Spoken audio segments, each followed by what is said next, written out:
Today, we are going to give you 5 tips to maintain physical health good.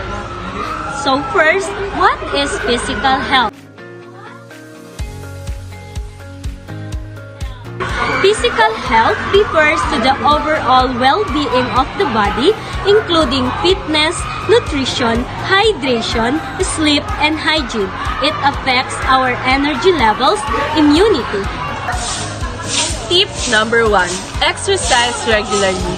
Engage in physical activities like walking, stretching, or sports for at least 30 minutes a day to strengthen your body and improve circulation. Tip number 2.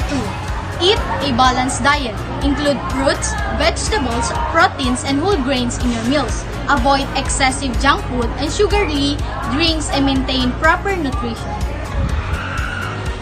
Tip number 3. Stay hydrated. Drink at least 8 glasses of water daily to keep your body hydrated, support digestion, and improve overall function. Tip number 4. Get enough sleep. Aim for 7 to 9 hours of sleep every night to help your body recover, improve focus, and boost energy levels. Tip number 5. Maintain good hygiene. Practice proper hygiene by washing your hands, brushing your teeth, and keeping your surroundings clean to prevent illness.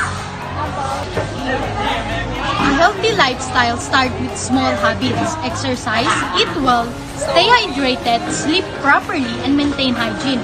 Take care of your body and it will take care of you.